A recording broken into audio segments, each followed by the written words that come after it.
Baik, Assalamualaikum warahmatullahi wabarakatuh. Pada kesempatan ini, saya akan presentasikan mengenai stereotactic radiation therapy dan stereotactic radiation surgery. Perbedaan antara keduanya adalah bagaimana dosis radiasi itu diberikan. Eh, Pada radiation therapy, dosis diberikan secara terfraksi, bagaimana radioterapi yang dilakukan. Jadi ada beberapa fraksi, sedangkan radiosurgery, semua dosis diberikan secara langsung. Tentunya nilai dosis totalnya berbeda antara radiation therapy dengan radiation surgery. Nah, persamaan antara keduanya adalah bagaimana target itu dimodelkan. Dalam stereotaktik, maka dosis atau paparan radiasi akan diberikan secara penuh 360 derajat, lalu akan diberikan pada satu titik. Tentunya ini akan membutuhkan banyak komponen imobilitas pasien, apalagi paling sering digunakan dalam kanker-kanker yang berada di kepala. Pada radiation therapy, ada juga biasa digunakan di bagian tubuh, atau biasa disebut sebagai SBRT atau stereotactic body radiation therapy. Sedangkan untuk radiation surgery, umumnya disebut sebagai gamma knife unit, gamma knife atau pisau sinar gamma. Seperti itu. Nah, pada presentasi ini saya akan menjelaskan dalam 3 jurnal. Pertama, jurnal dari Universitas di Jerman dengan judul End-to-End Testing for Stereotactic Radiation Therapy Including the Development of Multimodal Phantom. Jadi pada jurnal ini bertujuan untuk memunculkan atau uh, memunculkan suatu model phantom yang baru yang bisa digunakan dari berbagai multimodal radiation therapy. Di sini digunakan modul insert baru yang secara komersial tersedia secara komersial, kemudian dimasukkan ke dalam end-to-end test phantom yang didesain secara in-house atau secara pabrikasi sendiri dengan menggunakan 3D printing. Dari insert atau dari sisipan modul yang tadi terjual secara komersil, kemudian dites dengan beberapa workflow atau proses kerja dari terapi radiasi stereotaktik. Kemudian juga akan dikomparasikan dengan modul sisipan yang umum atau yang biasa digunakan sehari-hari. Ini contoh, ini adalah model phantom yang dicetak, bentuknya sebagaimana ini, bundar tapi tidak bundar, banyak potongan-potongan yang tegas, di mana di dalamnya terdapat beberapa sisipan. Ini ada nomornya, 0 chamber insert, 1 adalah lung phantom, kemudian 2 merepresentasikan esophagus, 3 merepresentasikan otak, kemudian ada 7 dari tisu adiposa, 8 ada merepresentasikan tulang, 9 merepresentasikan liver, 10 merepresentasikan muscle atau otot, dan sebagainya. Seperti itu. Ini adalah gambar fisiknya, kemudian ini adalah modelnya, ini adalah citra dari CT-nya. Next, di sini ada 4 workflow, ada SRS, FSRT, SBRT, dan Multimed. SRS atau Stereotactic Radiation Surgery, kemudian FRSRS, ini apa ini ya, Visibility Radiation Therapy, kemudian ada SBRT atau Stereotactic Body Radiation Therapy, lalu ada Multimed. Nah, di sini pada ketiga workflow menggunakan MRI sebagai modalitas pencitraannya, kemudian dilakukan CT planning sama, kemudian dipecah-pecah image-nya, lalu dibuat treatment planning, kemudian diambil data baru menggunakan LINAC yang tersisipkan modulasi pencitraan atau onboard modulation imaging, lalu di treatment. Yang menjadi perbedaan di sini adalah SBRT. SBRT ini memang cukup advance karena langsung digunakan planning 4D di dalam treatmentnya. Seperti itu. Dari setiap workflow ini, kemudian akan ada 10 treatment berbeda menggunakan LINAC yang sama, lalu dihitung dosisnya menggunakan point dose dari ion chamber yang dipusatkan pada isocenternya. Hasilnya, pertama dari image guide, kalau kita lihat di sini, nilai yang biru memberikan nilai yang di antara 0,5 mm sampai plus 0,5 mm, sedangkan yang berwarna kuning nilainya cukup tinggi 0,5 sampai 1, sedangkan yang warna merah ini nilai yang sudah di atas 1. Nah, pencitraan pada menggunakan cone beam CT dan SGRT memberikan hasil yang cukup baik, walaupun ada beberapa problem dari X-Retract dan Mega Voltage Cone Beam CT. Dengan menggunakan field of view yang berbeda, baik secara kecil maupun secara paralel, ini tidak memberikan perbedaan secara direct atau secara langsung pada phantom tersebut, pada posisi phantom. Seperti itu. Nah, kalau kemudian kalau kita lihat di bagian ada symmetry value-nya,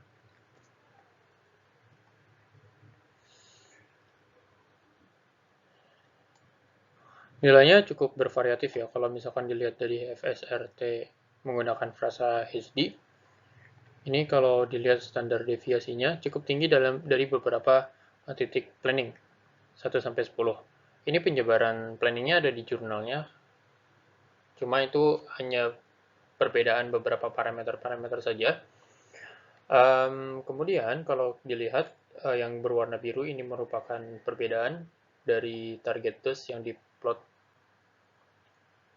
secara persentase, sedangkan yang warna orange ini secara dosis absolut. Semua pengukuran dilakukan dengan sistem QA dan modalitas QA di setiap linak dengan 10 planning dari setiap workflow. Seperti itu. Nah, kalau kita lihat secara dosimeter, sisipan baru yang tersedia secara komersil ini bisa terkomparasi secara alternatif terhadap SR dan FSRT. Dengan begitu pada studi ini didapati kesimpulan bahwa multimodal QNA insert yang baru, apalagi yang berbasis pada material Ruby, ini telah didesain, kemudian telah juga ditetapkan dan sukses untuk tahap tes dalam studi ini dari beberapa workflow yang telah ditentukan menggunakan 4 linek yang berbeda dan 8 image modalitas yang berbeda. Kemudian, sisipan tersebut juga mengikuti kuantifikasi dari MR distorsi, kemudian di make tumor tracking, dan juga lolos dari cek nilai HU. Beberapa kelemahan yang minor, yang kecil, dari hasil yang diperoleh adalah ketika menggunakan single bore dari ion chamber, yang mana hasilnya didapati nilai dosis yang memiliki standar deviasi yang cukup tinggi. Ini kemudian terjadi pada beberapa treatment workflow. Cuma memang secara keseluruhan nilai ini tidak terlalu signifikan memberikan pengaruh terhadap hasil yang didapat. Seperti itu. Kemudian, next. Yang kedua, ini adalah jurnal dari Therapeutic Radiology dan Onkologi pada tahun 2021, di mana pada jurnal ini menggunakan suatu phantom bergerak, phantom paru-paru yang bisa berrespirasi, yang bisa bergerak, untuk memverifikasi dosis dari beberapa teknik yang berbeda untuk stereotactic body radiation dalam kasus tumor paru-paru. Tujuannya adalah bagaimana atau menginvestigasi bagaimana efek dari respirasi atau pernapasan paru-paru selama proses terapi dilakukan. Di sini ada beberapa teknik yang digunakan. Yang pertama ada SBRT dengan menggunakan EMRT atau EMRT SBRT. Kemudian ada SBRT menggunakan VMAT, dan yang terakhir menggunakan helical tomography. Mungkin secara kasar bisa dilihat kalau VMAT ini adalah modalitas pencitraan yang lebih advance dibanding dengan teknik yang lain. Tapi perlu dikaji bagaimana apakah ini menjadi lebih baik atau memberikan dampak yang tidak terlalu signifikan. Nah, secara flow chart kalau dilihat, pertama adalah bagaimana menghitung dosis dari Phantom. Jadi mendesain Phantomnya, kemudian Phantomnya ini kemudian dimasukkan. Jadi ada bahan dasar yang dibuat, kemudian dimasukkan ke Phantom Motion yang bergerak yang tersedia dalam komersil. Lalu kemudian diambil image citranya, kemudian dilakukan simulasi 4 dimensi.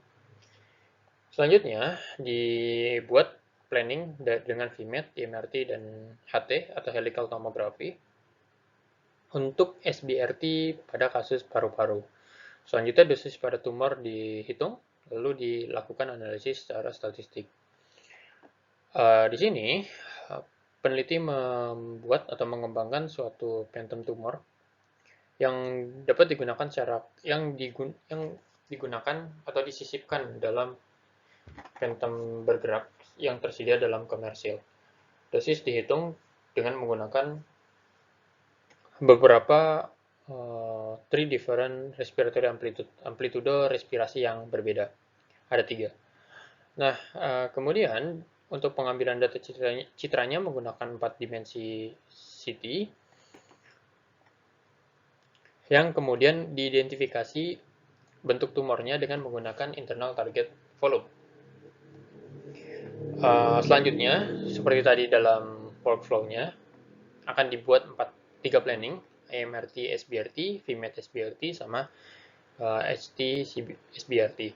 Di mana setiap teknik ini kemudian dikaji dalam 3 amplitude respiratory. Dosis yang diberikan adalah 50 Gray, kemudian disampaikan dalam 5 fraksi. Kemudian dosis diukur dengan menggunakan ionisasi chamber dan film radiografik untuk mengukur bagaimana dosis titik pada tumor dan bagaimana profil dos di tumor tersebut secara langsung. Kemudian dosis ini akan dikomparasikan dengan dosis yang dikalkulasi menggunakan komputer atau dosis yang diplanningkan, seperti itu.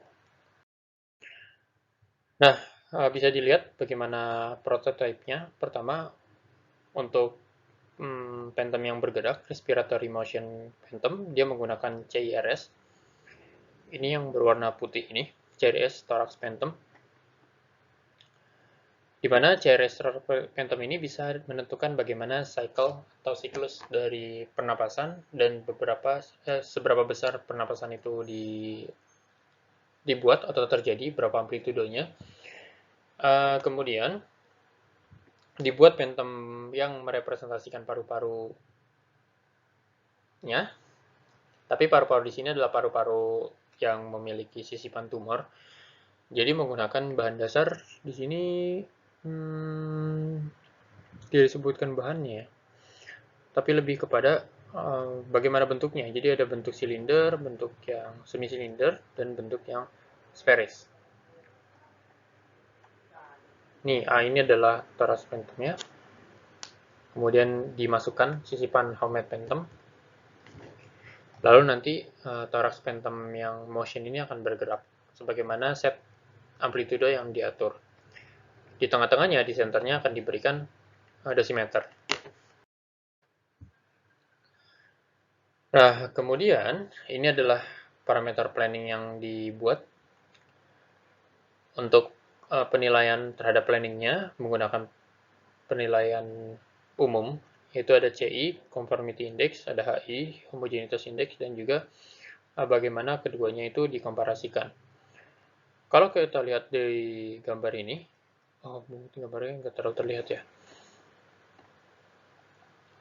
Pakai helical tomography ini memberikan paparan dosis yang tidak terlampau atau dosis hambur yang tidak terlalu jauh dibanding dengan menggunakan AMRT dan juga menggunakan VMAT.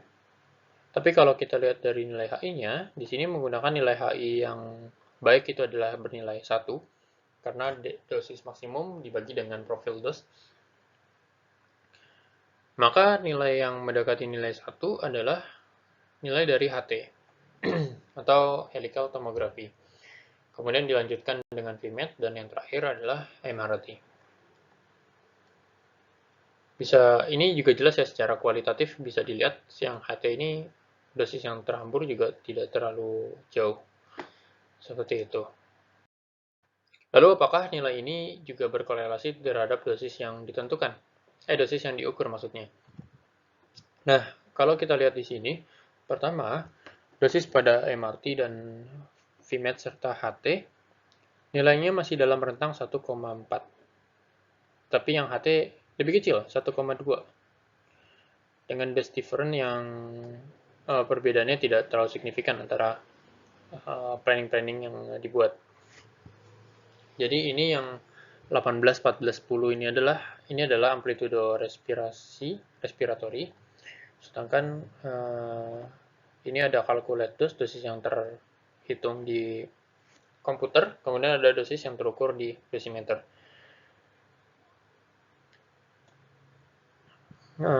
Seperti itu. Nah, kalau kita lihat dari profil dosnya, profil dos ini diambil dengan menggunakan film Garformic MBT3.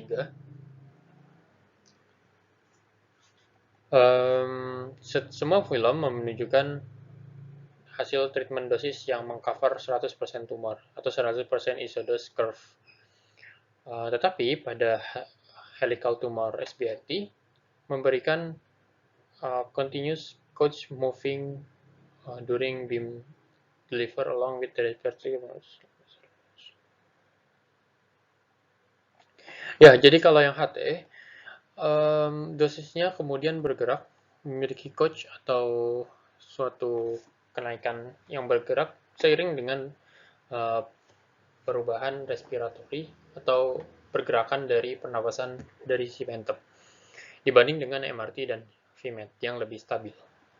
Jadi walaupun planningnya secara HI dan secara CI itu lebih baik, tapi secara profil dose dia memberikan nilai yang sangat mengikuti bagaimana phantom itu bergerak.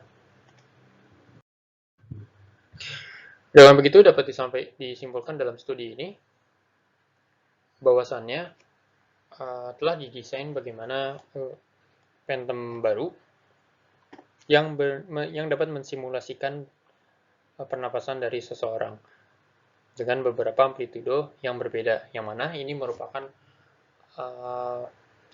keterbatasan di dunia klinis yang terjadi saat ini.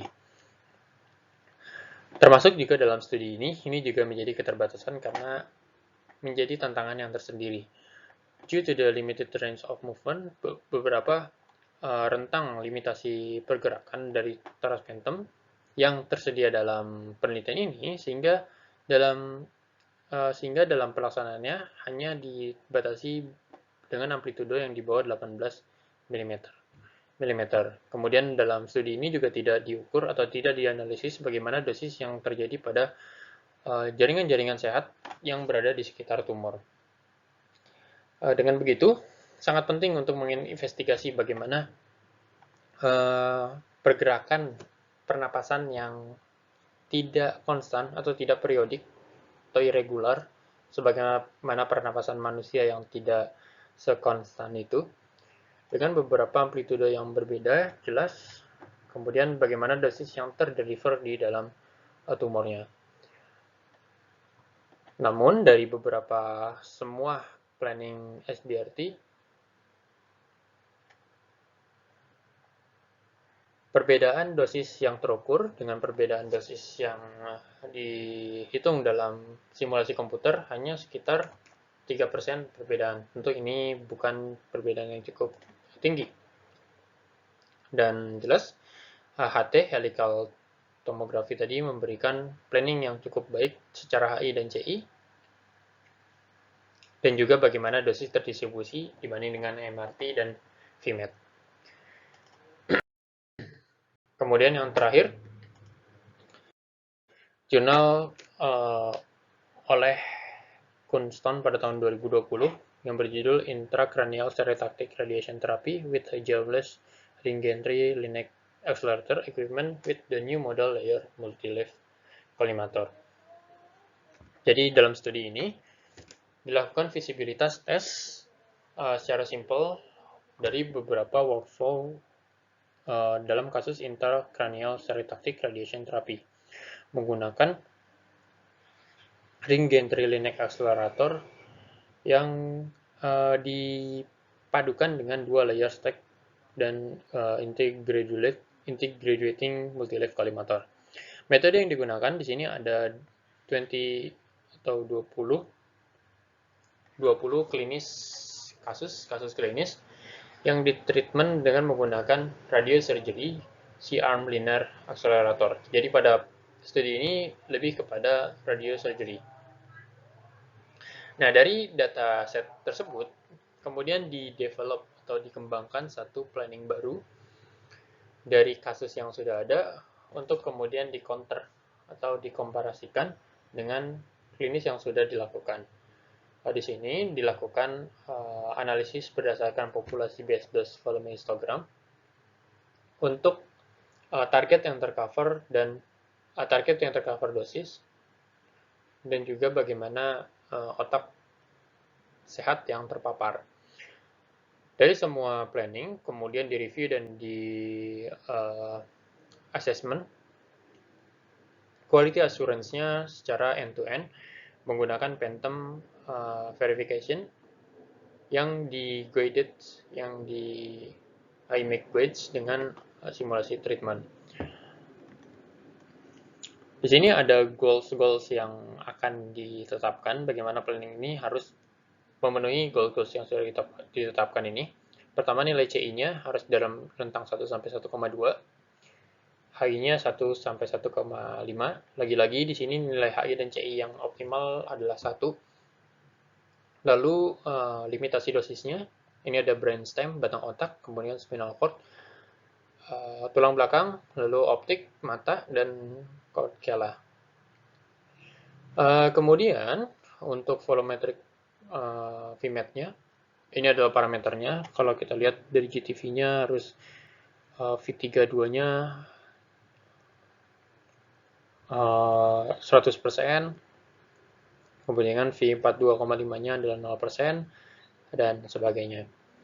Maksimum dose during touching PTV, jadi maksimum dose pada ring PTV sebesar 3050 cm atau sekitar 30,5 Gray. Kemudian untuk yang ring 5 mm adalah 15 Gray.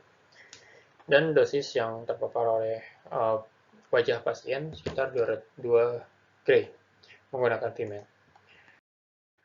Hasilnya, ini adalah citra dari image guide yang dilakukan. Penggunaan ring gantry dan C-arm Linac memberikan dampak persebaran dosis yang berwarna hijau ini yang sangat berbeda ya. Kalau yang ring gantry jelas karena dia berputar ke seluruh kepala, maka hampir seluruh kepala mendapatkan hamburan dosis rendah yang banyak dibanding dengan yang C-arm. Tetapi overall studi ini memperlihatkan bahwa terdapat kenaikan perbedaan antara PTV dan isodesline 1500 di axial plane of the ring gantry planes. Yang tadi saya sebutkan bahwa ringnya memberikan kenaikan dosis PTV yang besar. Namun dalam super inferior di depan plane, there was a reduction of the distance from the PTV to isodesline at the below of 15 Gray for the ring gantry planes compared with clinical C-arm. Nah, pada penggunaan ring gantry di super inferior plane, dosis menjadi lebih rendah ketika di bawah 15 Gray dibanding dengan C-arm planes. Isodesline-nya berada di atas 15 Gray. Isodesline yang berada di atas 15 Gray ini cukup similar atau sama pada dua planning, baik pada ring gantry maupun pada C-arm. Nah, hasil lainnya kalau diplot dalam grafik box plot, tidak ada perbedaan yang sangat signifikan dari kedua planning, baik dalam HI, namun dalam CI terdapat perbedaan yang cukup signifikan antara kedua planning. Ini kalau kita lihat berarti ini kalau HI ini mirip bentuk box plotnya, sedangkan CI cukup berbeda, di mana si arm lebih rendah, berarti dia lebih bagus. Kemudian gradient indeksnya juga ring lebih tinggi, R50, dan sebagainya. Kemudian, walaupun dalam studi ini memberikan statistik yang cukup berbeda, tapi peneliti tidak mempercayai bahwa dalam secara klinis pasien mendapati planning yang salah, karena jelas ketika planning itu sudah diberikan kepada pasien, maka secara klinis dia pasti acceptable, telah dilakukan secara safety-nya. Seperti itu. Nah, kemudian kalau di analisis secara based on populasi dari jadi 20 planning, maka kalau dilihat, ini brain value pada ring Gendry Lineck dan Siam Lineck tidak terlalu signifikan perbedaannya. Begitu juga pada PTV-nya. Walaupun di beberapa titik, ring Gendry ini menjadi lebih baik, tapi di titik lain, Siam Lineck menjadi lebih baik. Misalkan pada dosis sekitar 32.000 centigrade, berarti sekitar sini, ring Gendry Lineck memberikan coverage volume yang lebih besar dibanding dengan C-arm Lineck. Sedangkan untuk dosis yang semakin lebih tinggi, contohnya pada dosis sekitar 4.000 centigrade, PTV-nya mengcover volume yang lebih besar dibanding dengan ring Gendry Lineck. Seperti itu. Nah, kalau dibedakan secara statistik, untuk dosis yang terukur pada ion chamber dan dosimeter portal, semua planning pada klinis standar memberikan perbedaan sekitar 3% yang terukur di QA dibanding dengan dosis yang direncanakan. Kemudian, the median ion chamber measure percent difference from the expected 1,6% for the ring Gendry system versus 0,1% for the Siam system. Jadi, dosis yang terukur menggunakan median ion chamber memberikan perbedaan sekitar 1,6% pada ring Gendry dan 0,01% pada C-arm system. Tentunya C-arm system berarti memberikan acceptable dosis yang terukur dengan dosis yang di planning itu lebih akurat. Seperti itu. Untuk itu, bisa disimpulkan bahwa studi ini mendemonstrasikan visibilitas akurasi yang secara simpel dengan beberapa workflow untuk intracranial stereotactic radiation therapy menggunakan ring Gendry Lineck. Dari studi ini kemudian